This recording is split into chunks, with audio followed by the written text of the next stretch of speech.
Right. Let us be very Frank, कोई भी ये बात नहीं करता आज की डेट में कि हमें खाने से क्या केमिकल आ रहे हैं। भारत का ही डेटा बोलता है कि 2047 तक हमारी उपजाऊ जमीन करीब करीब 25% तक खराब हो सकती है। Okay. फॉरेन में किसी तरह का कोई ऑर्गेनिक का प्रोपोगंडा ही नहीं है। ये Oh, प्रोपोगंडा सिर्फ बना ही इंडिया के लिए है। वहां they don't enquire for organic, they enquire for residue free. पूरे इंडिया में धूम मचा हुआ है कि मूंग में जहर है। अब मैं बता रहा हूँ मूंग में जहर कैसे होता है। एंड रेसिड्यू फ्री जो है ना, वो ट्रेडिशनल फार्मिंग और ऑर्गेनिक फार्मिंग के बीच का एक गैप बना रहा है। how was your transition from corporate to farming? Cotton के पौधे पे डालने वाला पैराक्वेट कॉटन, वो कॉटन जो हम पहनते थे, उस Mm-hmm. कॉटन के पौधे को सुखाने के लिए जो केमिकल यूज होता था parakeet, Okay. Dichloride carbonate chemical which is very dangerous. उसके ऊपर पेपर बने हैं कि वो बहुत सारी क्रोनिक डिसीज और कैंसर का माध्यम है, Got it. और उसके ट्रेसेस रह रहे हैं। उसको हम मूंग पे छिड़कना शुरू कर दिया। Mm-hmm. क्या रिजल्ट हुआ? पैराक्वेट जो है वो 110 से 120 दिन तक हार्वेस्ट के बाद भी आपकी क्रॉप के ऊपर है। तो जो मूंग खाकर बीमार लोग ठीक होते थे, अब उसी मूंग को खाकर स्वस्थ लोग बीमार होने लगे। What was the next one? Like you said, there are three things you are working on. The basic thing is कि farming is not done in the way it should be done. अभी decided कि हम chemical जो है न के बराबर ही use करेंगे, भले इसमें हमको फेलियर भी मिले। अभी मैंने कुछ दिन पहले पढ़ा कि 10 साल के बच्चों को कैंसर हो रहा है। Okay. हमारा ट्रेडिशनल फूड वो सारे आटे थे जो हम खाते थे। For example millet is our traditional food. Right. लेकिन Right. अब हो क्या रहा है? We have just migrated totally from all this good thing to snacking, to burger, to pizza. Mm-hmm. पहले कम खाया जाता था, तब तक कोई दिक्कत नहीं था। अभी हो रहा है ना कि अब स्विगी जोमेटो और ऐसी सारी कंपनीज की वजह से वो इतना इजीली एक्सेसिबल हो गया है ना, कि वो हमारा एटलीस्ट एक टाइम का वो मेन्यू बन गया है। लोगों को पता नहीं है, वो 25 या 30 की एज के बियॉन्ड में ही उनको heart attacks, Yeah. Chronic diseases, है Many. ना, Yeah. The Yeah. Thyroid, the diabetes, everything, है ना। सो Yeah. हेमरेजेस आ रहे हैं उनको, कैसे आ रहे हैं, क्यों आ रहे हैं, Due हमको ही to देखना food. पड़ेगा, हमारा लाइफस्टाइल कहाँ है। तो this is what is happening to our farming system. जो एक क्रॉप बीमारों के लिए बनाया गया था, उसको हमने बना दिया बीमार करने के लिए। मैं आपको बहुत शॉकिंग एक डेटा बताता हूं।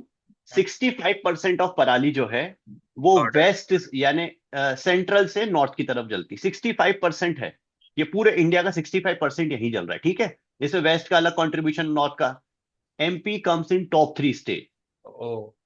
टॉप 3 स्टेट्स में है एमपी। Mm-hmm. और फिर हम जमीन को गाली देते हैं, सरकार को गाली देते हैं, यूरिया की बोरी नहीं मिल रही है, केमिकल पे केमिकल, केमिकल पे केमिकल, हमने पूरे सिस्टम ही खराब। अच्छा, सबसे पहले कोई सफर कर रहा है तो गांव का व्यक्ति सफर कर रहा है। Right. फेफड़े सबसे पहले उनके और उनके बच्चों के ही खराब होने हैं। लेकिन Right. ये पूरा सिस्टम इस तरह से अभी सफर कर रहा है। एक बार की पराली जो कि आधे घंटे में जल जाती है, उस पूरी जमीन का सत्यानाश कर देती है। Right now, if a farmer thinks कि ये सब overcome करना है, so जी, वो कैसे हो सकता है? So basically, the carbon which was actually the substance which was uh, uh, making the colonies of other required yes, substances. So yes, we yes, eliminated that carbon we itself. We we have started eliminating it. A lot of farmers who have average of like 4 to 5 acres of land, but they are not able to generate a lot of revenue that they mostly or probably generate a revenue or profits of 1 to 2 lakhs in a year. That is a very less amount. क्योंकि जब आप leave Wow. बेचते हो तो वो 10 रुपए kilo जाती है मैक्सिमम, या 8 रुपए Right, किलो जा रही है। right. लेकिन उसी 10 किलो लीव को जब सुखा के 750 ग्राम का जब पाउडर बनता है ना, तो That you won't believe that is going at 250 to 300 for a KG. right. This is the power of processing. आपको प्रोसेसिंग करना पड़ेगा।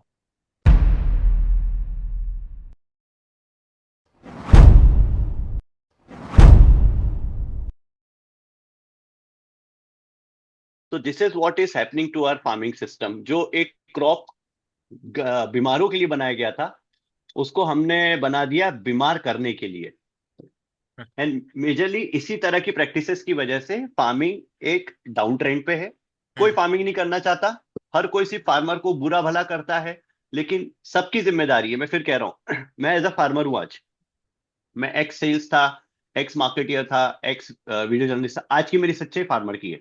फार्मर की भी उतनी ही जिम्मेदारी है जितनी जिम्मेदारी जंक फूड खाने वाले बंदे की है। आप बिल्कुल। न्यूट्रिशियस फूड दोगे तभी एक बंदे तक प्रॉपर न्यूट्रिशन पहुंचेगा, बट उसके लिए टूल्स फार्मर को मिलने चाहिए। हम राइट। पराली जला रहे हैं, जस्ट इमेजिन पराली जला रहे हैं, इसी से एक और मुद्दा निकलता है पराली का। Got it. व्हाट्स हम पर। तीन तरह की फसल लेते हैं। सो जब धान की फसल, जैसे मेरा जो डिस्ट्रिक्ट है, आई एम वेरी फॉर्चुनेट कि कितनी खूबसूरत मिट्टी है वहाँ की, कि वहाँ पे सभी तरह की फसलें होती है। हम्म। धान की फसल में बहुत आगे है रायसेन डिस्ट्रिक्ट, एमपी का। और उसी के बाद फसल ली जाती है गेहूं की। अब ये गॉट। इतना छोटा टाइम स्पेन होता है कि खेत की तैयारी नहीं कर पाते हैं। तो हम्म। जस्ट इमेजिन क्या किया, जैसी हार्वेस्ट हुई, हार्वेस्ट का जो कचरा निकला उसको जला दिया। ओके। क्या हुआ, पराली जल गई। हाँ।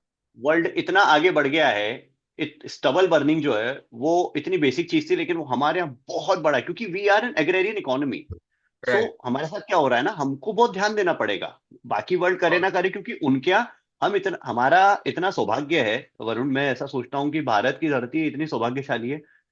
3 से 4 तरह के मौसम सारे मिल रहे हैं। तीन राइट। तरह की मुख्य फसलें ले सकते हो आप। मुझे जस्ट बताओ ऐसे कितने देश होंगे गिनती के, 196 या 200 कुछ देश होंगे शायद पूरे वर्ल्ड वाइड ग्लोब पे। कितने देश होंगे जिनको ये 3 फसल लेने का सौभाग्य होगा? नहीं होगा। राइट। आधी कंट्रीज कोल्ड कंट्रीज हैं। हाँ। फिर 1/3 कंट्री सब सहारा, सहारा रीजन की सहारा कंट्रीज डी। है, मिट्टी नहीं है, है ना। राइट। फिर उसके बाद नीचे आर्कटिक सर्कल की कंट्रीज हैं। बहुत कम कंट्रीज है जिनके पास इतनी सुंदर मिट्टी, इतना जबरदस्त मौसम और इतने अच्छे लोग हैं। इट इज जस्ट कि थोड़ी सी टेक्नोलॉजिकल रिफॉर्म आ गए हैं बहुत सारे। हमारे जैसे लोगों की जिम्मेदारी है वो रिफॉर्म आगे तक पहुंचाने की, उनको प्रैक्टिस करने की। थोड़ा टफ है, बट यस, चेंज हो सकता है और बहुत अच्छे लेवल पे हम कर सकते हैं। Got it. What's the effect of पराली, दैट ओनली ना, लाइक दिल्ली में, यस, पंजाब में यस, जो जलता है लाइक पराली, so yes, that yes, yes, गोes yes, to Delhi and does the air yes. Pollution there. मैं आपको बहुत शॉकिंग एक डेटा बताता हूँ। 65% ऑफ पराली जो है वो गॉट इट। वेस्ट यानी सेंट्रल से नॉर्थ की तरफ जलती, 65% है। ये पूरे इंडिया का 65% यही जल रहा है, ठीक है। इसमें वेस्ट का अलग कंट्रीब्यूशन, नॉर्थ का। MP comes in top 3 state. ओ। टॉप 3 स्टेट्स में है एमपी। हमारी जिम्मेदारी ज्यादा बढ़ जाती है as a farmer, as a state, as a citizen. हम इस चीज को कंट्रोल करें। पराली जलाने से सिर्फ इन्वायरमेंट ही पोल्यूट नहीं हो रहा है, पराली जलाने से वो मिट्टी का पूरा एरिया 5 टाइम जितना भी उसका एरिया है ना, जितने में, फॉर एग्जाम्पल आप मान के चलो वो 1 मीटर स्क्वायर पे पराली पड़ी है, उसको जला दिया, वो गॉट इट। 5 टाइम्स, उसका 5 टाइम्स उतना एरिया पूरा डॉर्मेंट हो जाता है। ओ।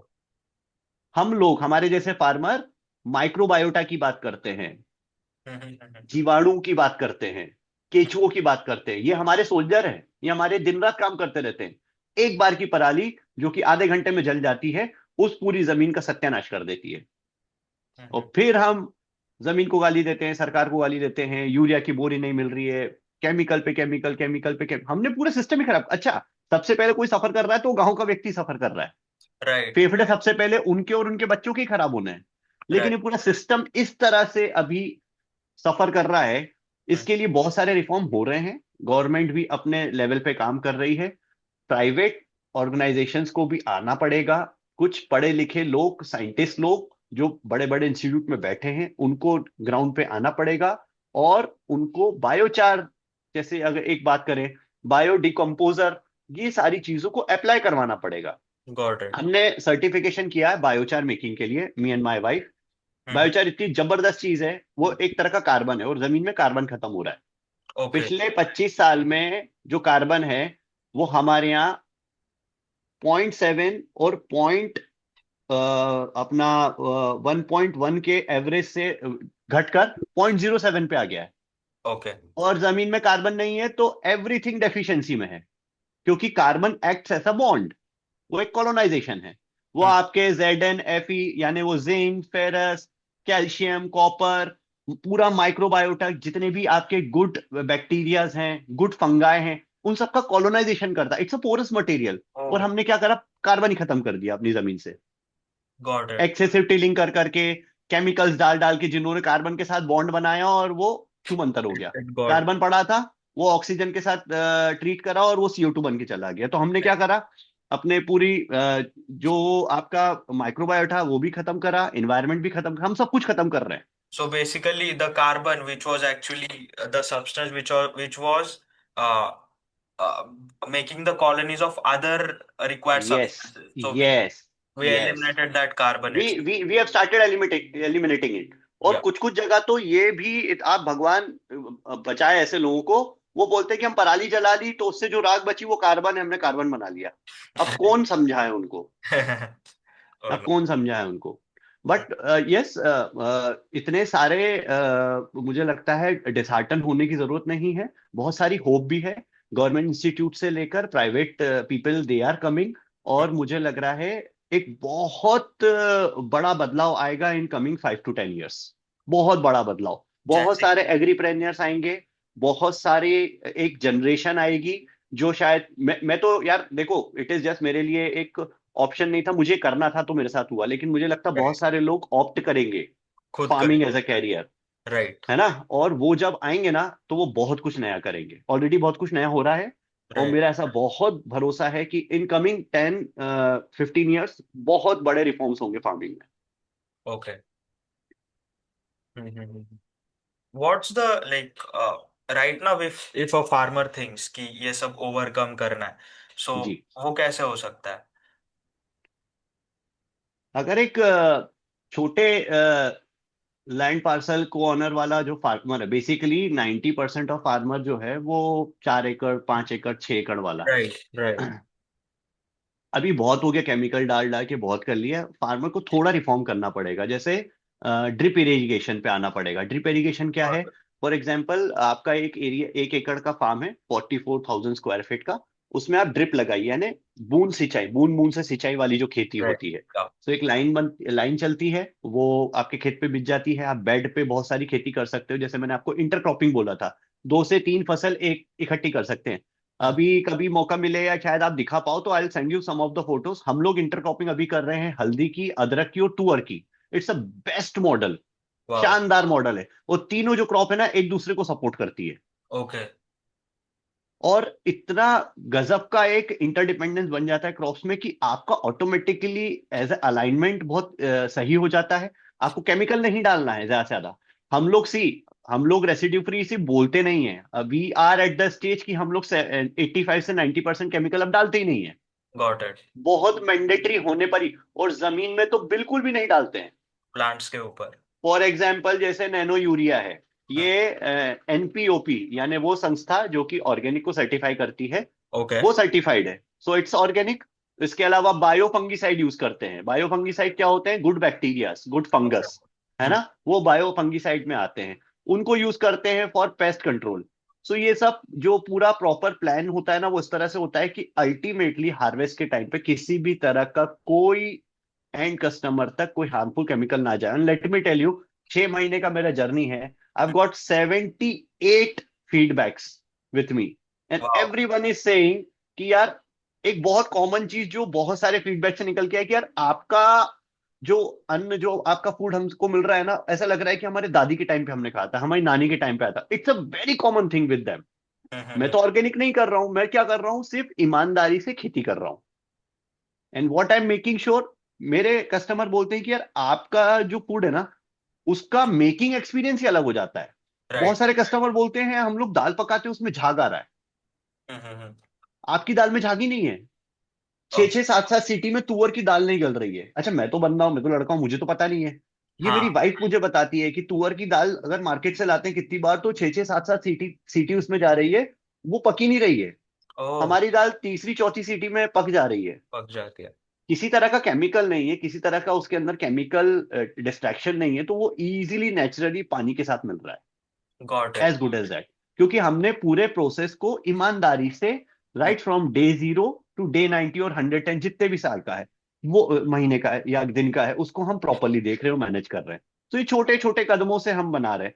अब हमारी बात चल रही थी कि एक छोटे किसान को क्या करना चाहिए। अगर आप, राइट फ्रॉम, अभी गवर्नमेंट बहुत हेल्प कर रही है, अगर आपको ड्रिप लगवानी है तो मध्य प्रदेश में 5 से 10 हजार रुपए में एक स्कीम है, उसमें आपके यहाँ पर ड्रिप लग सकती है। ठीक है, ये स्कीम चल रही थी, हो सकता है किसी कोई नया रिफॉर्म भी आया हो तो वो भी चल रहा है। 10,000 देकर अगर आप अपने खेत पे ड्रिप लगा लेते हो, आप दो तीन चीजें कर रहे हो।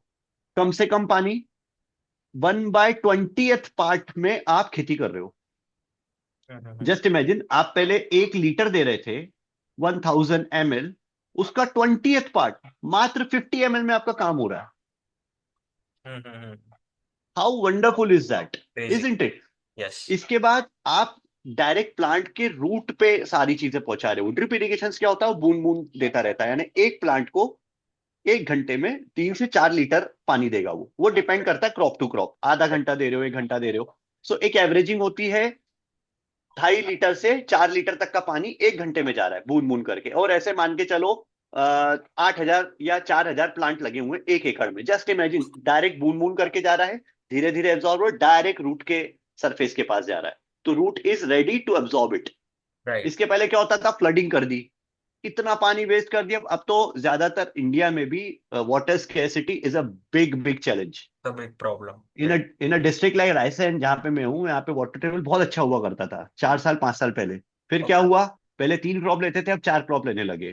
ठंड में गेहूं, गेहूं और चना। इसके बाद वेटिंग टाइम रहता था, गर्मी छोड़ी जाती थी, लेकिन हम लोगों ने शुरू कर दिया मूंग लेना। तो 2 महीने 3 महीने की क्रॉप मूंग की हो गई।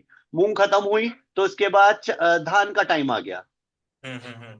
है ना? तो ये क्रॉप रोटेशन में जहां पे हम 2 महीने का आराम दे रहे थे खेत को, सो हमको पानी बचाना पड़ेगा, हमको हवा बचानी पड़ेगी, और सबसे इंपॉर्टेंट, हमको अपने आप को हेल्दी रखना पड़ेगा। एज ए किसान भी मैं बोल रहा हूँ, आप पराली जलाओगे तो आपके फेफड़े खराब हो रहे हैं, आपकी कमिंग जनरेशन ही सफर कर रही है। गांव में, let me tell you, chronic diseases इतनी आसान हो गई है किसी भी घर में आइडेंटिफाई करना। Go into any of the homes in hmm. Village, any of the homes. मेरी गांव की बात बता दूं, थायराइड, बीपी, शुगर, ये बहुत आम है यार। ओह। हम क्या बोलते थे? तो लाइफस्टाइल इशू है, ये तो बर्गर खाने से होता है, ये तो जॉब की टेंशन और नींद नहीं लेने से होता है। नहीं, ये सारी चीजें केमिकल से आ रही है। ये सारी चीजें हमारे लाइफस्टाइल, हमारे पराली जलाने, हमारे केमिकल डालने और उसी को सूंघने। सबसे पहले तो किसान ही सफर कर रहा है ना। 100%। राइट। किसी और तक तो बाद में जाएगी, पहले तो किसान सफर कर रहा है। राइट। हम खुद अपनी चीजों के जिम्मेदार हैं। इट इज टाइम हम इंट्रोस्पेक्ट करें। हमको हमारी चीजों को सबसे पहले ठीक करना पड़ेगा from root level, and the root level is किसान। राइट। हम गवर्नमेंट को नहीं बोल सकते आप दवाई बेचना बंद करो। सबसे पहले हमारी जिम्मेदारी है, हम खुद सबसे पहले सफर हो रहे हैं, हमारे बच्चे सफर होंगे और हो रहे हैं। हम्म। लुक एट द जनरेशन जो आई है अभी, वो गॉट इट। 10-12 साल की उम्र में बीपी, शुगर और थायराइड की अगर जूझ रही है, अगर उनको कैंसर हो रहा है, तो हम ही हैं जिसको अपने आप को आईने में देखना चाहिए। Right. if if there's a question like जो पराली है or there are a lot of things, so if we want to make the impact on a bigger scale, like a big state, so what are the steps need to be taken by government or even by us to overcome that? Government ने दो तीन चीजें बहुत अच्छी करी है, जिसमें startup India एक मुझे लगता है बहुत अच्छा इनिशिएटिव है। जो पढ़े God. लिखे लोग हैं वो अप्लाई कर सकते हैं इन सारी चीजों में, क्योंकि सोल्यूशन इज समथिंग जो सब लोग देख रहे हैं। और Right. सबसे बड़ा सोल्यूशन जो हम देख रहे हैं वो है पराली। हम्म। हम अपना साम्य प्रकाश फार्म एलएलपी जो है, उसके थ्रू काफी सारे इस तरह के ग्रांट्स के लिए अप्लाई करते हैं जो गवर्नमेंट निकालती है।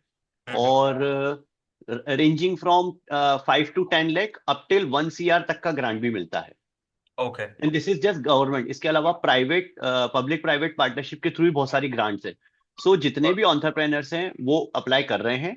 It hmm. इज जस्ट कि सही समय और सही जगह तक चीजें पहुंचे। जैसे हम लोग, आप बोल सकते हो कि हम वो डेवलप स्टेट नहीं है, एमपी एग्रेरियन इकोनॉमी है। सो हमारे पास एग्रीकल्चर रिलेटेड अगर किसी भी तरह के सोल्यूशन आते हैं तो वो जल्दी पहुंचना चाहिए। Government has to make sure this.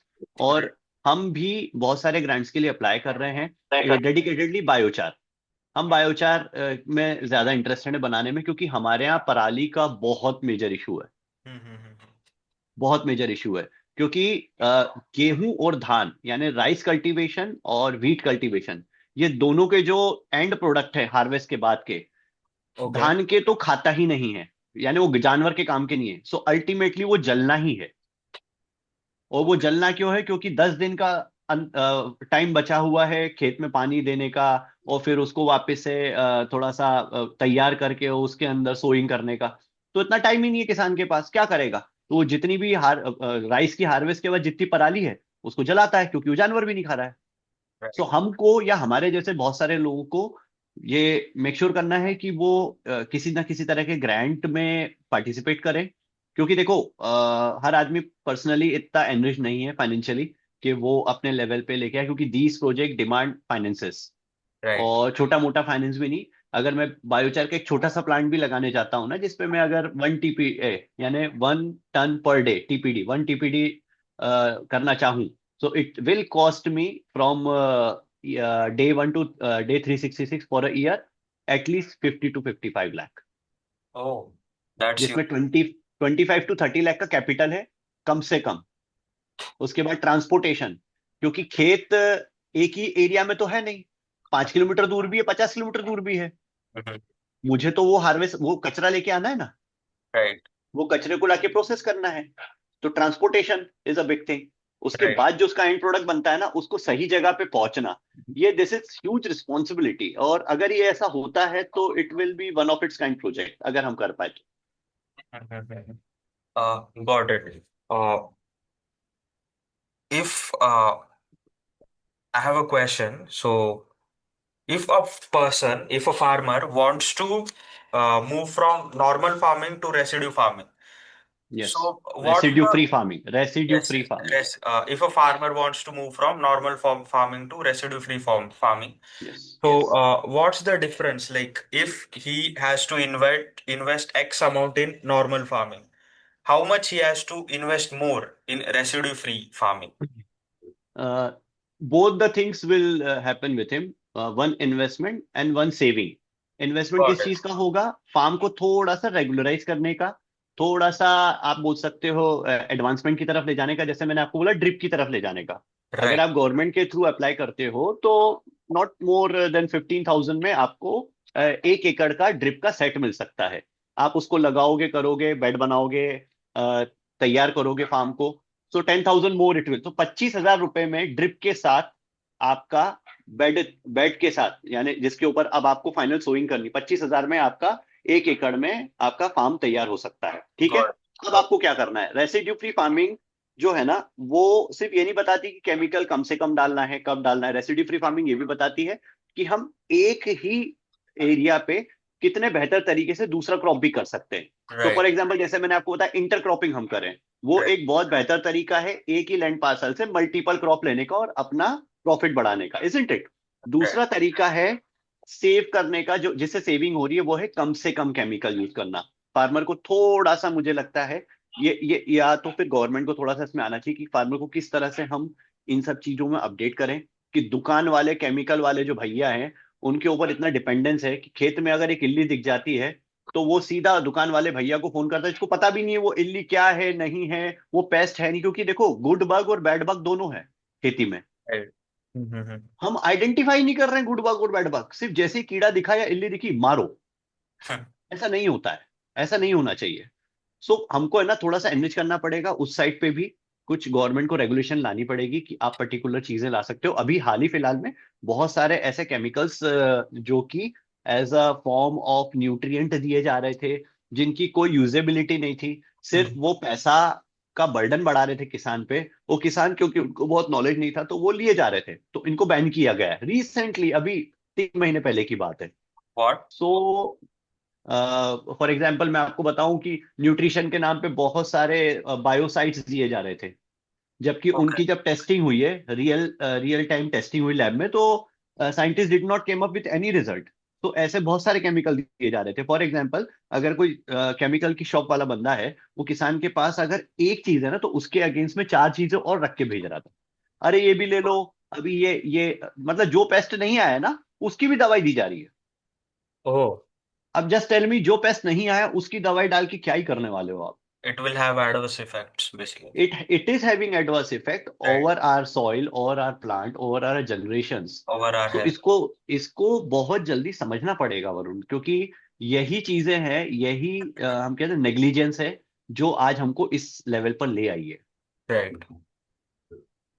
सो हम बात कर रहे थे कि एक छोटा किसान किस तरह से रेसिड्यू फ्री कर सकता है। कम से कम केमिकल का यूज करना, कम से कम संसाधनों में ज्यादा से ज्यादा output, right. Minimal resources maximum output, ठीक है।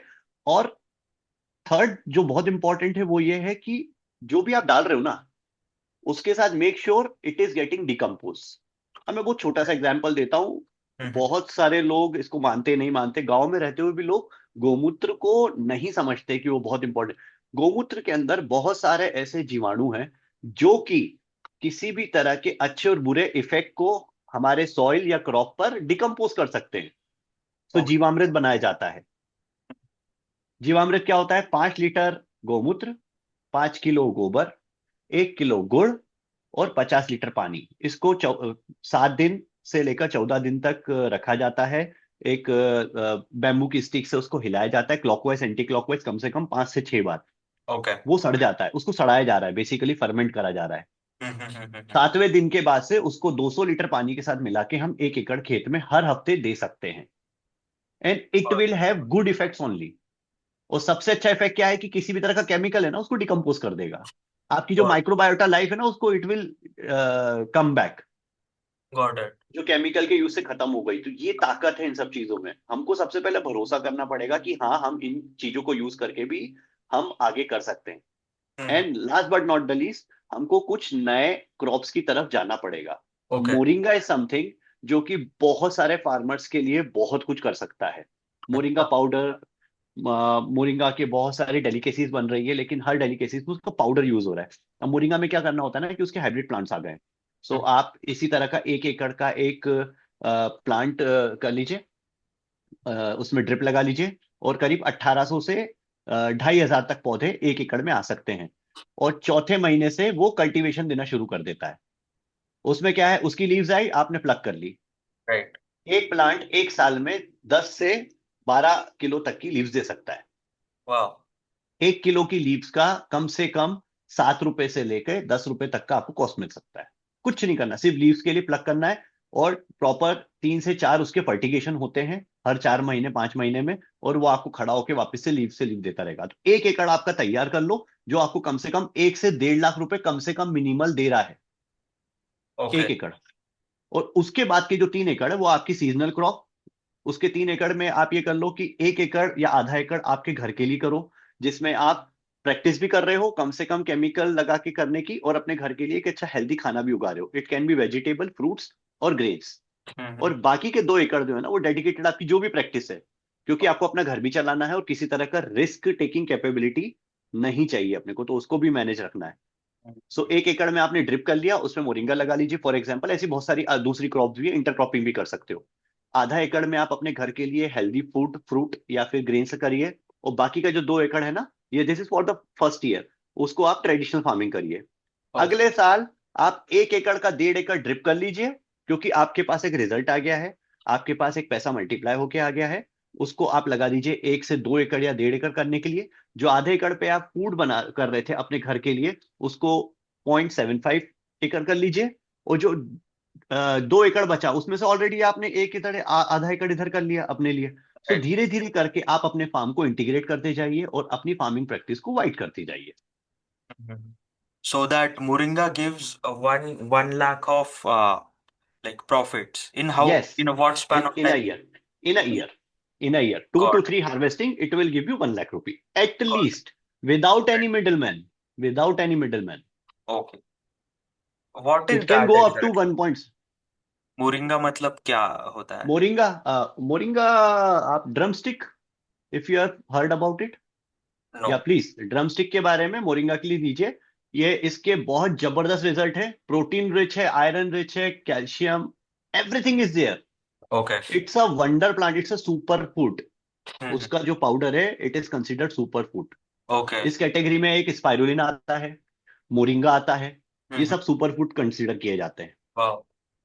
है ना। सो ये सारी चीजें जो है ना, स्पाइरुलिना का भी कल्टीवेशन होता है, इट्स एन एल्गे। ये हम्म। साउथ में बहुत होता है, क्योंकि साउथ में क्या है ना, ह्यूमिड टेम्परेचर ही होता है। सो ये एक एल्गी है जो कि फोटोसिंथेसिस करके अपने को बड़ा करता रहता है। Pseudo plant, pseudo algae, half plant half algae. ये मैं बता रहा हूँ, this is science in agriculture. अब इतना सारा हो गया है, हम्म। और ये बहुत अनकॉमन नहीं रही हैं चीजें। मोरिंगा तो it's very basic. It is just कि nobody wants to invest in this, क्योंकि उनको पता नहीं है ज्यादा इसके बारे में। हम्म। Like I have seen a lot of farmers who have hmm average of like 4 to 5 acres of land, but they are not able to generate a lot of revenue. That they mostly or probably generate a revenue or profits of 1 to 2 lakhs in a year. That is a very less amount. So like, uh, and what I'm should telling you, a farmer can get 1 to 1.5 lakh from an acre of land only. If okay? he has 3 to 4 acres, 1 से 1.5 लाख तो एक ही land से ले सकता है, एक एकड़ से ही ले सकता है। क्या हो रहा है ना वरुण, Mm-hmm. किसान के पास लोग भलाई करने नहीं जा रहे। Right. किसान के पास ज्यादातर लोग ना अपना माल बेचने जाते हैं। वो किसान इतना बेचारा सीधा होता है ना, ज्यादातर टाइम धोखा खाता है। लेकिन फिर उसको उसके पास 4 महीने बाद कोई जाता है ना, तो फिर उसकी बात मान लेता है। क्योंकि Okay. वो इतना दबा हुआ है ना, इतना परेशान है, उसके पास कोई ऑप्शन नहीं है। बट इट इज टाइम कि अपना मोबाइल उठाएं, अपने इंटरनेट को रील्स और फेसबुक की दुनिया से बाहर करके Mm-hmm. कुछ मैनेजेबल, कुछ एजुकेशनल चीज देखकर अपनी लाइफ को सुधारने की जैसी कोई चीज मिले तो उसकी तरफ ध्यान देने का है। Okay. डेटा सबके पास है, डेटा किसी के पास खत्म नहीं हुआ है। Mm-hmm. सब डेटा पे है, सबके पास अच्छे मोबाइल्स हैं। हम Right. क्यों उस डेटा को एक अच्छे यूज के लिए नहीं ले पा रहे? हमको भी किसानी नहीं पता थी, मुझे तो कुछ भी नहीं पता था, मेरा तो कोई नेटिव भी नहीं है। Right. You लेकिन have धीरे learned. धीरे देख देख के मुझे लोगों ने सपोर्ट किया। पर सपोर्ट भी क्यों किया? क्योंकि मैंने सवाल पूछे।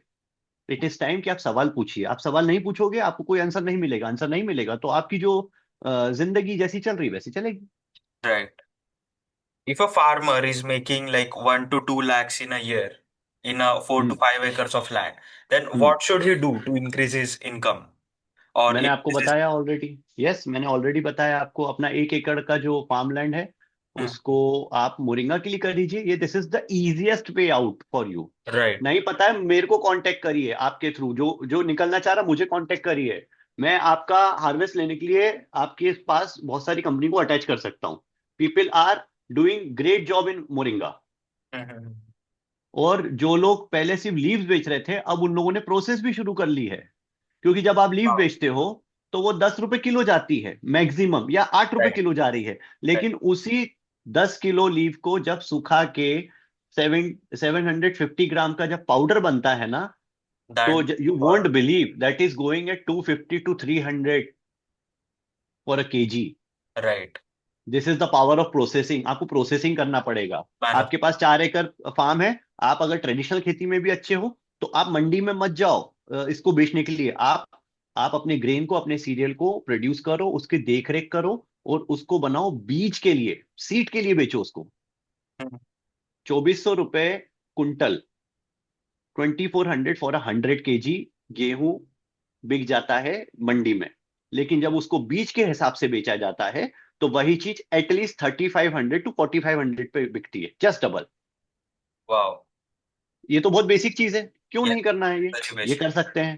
आप Right. ऐसा नहीं कर रहे हो, आप एक लेवल और थोड़े समझदार हो और कर सकते हो। आप रिटेल अपना शुरू करिए। Hmm. आपके जो कांटेक्ट है उन्हीं में बताइए, पर आप कब बताओगे? जब आप कुछ स्पेशल कर रहे हो, कुछ डिफरेंट कर रहे हो।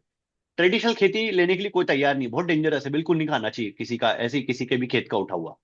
अगर आप रेसिड्यू फ्री कर रहे हो, आप अपने खेत में जब मेहनत करोगे ना, तो उसका टेस्ट ही अलग आएगा। Right.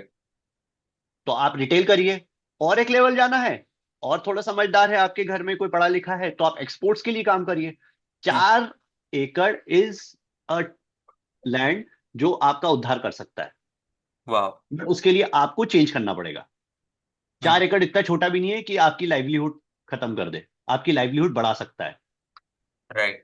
अगर ऐसे ही करता रहे तो 5 साल अगर कोई बंदा, मैं जो मॉडल बोल रहा था उसके आसपास भी काम करेगा, तो 4 साल बाद 1 एकड़ में तो उसका पॉली हाउस आ जाएगा यार।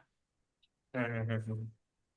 बहुत कुछ चल रहा है, बहुत कुछ चल रहा है। हमको अपग्रेड होना पड़ेगा। हम अपग्रेड नहीं होंगे तो हम परेशान रहेंगे। हमारी Right. परेशानी का कारण हमारा चेंज ना होना है। Right. Right.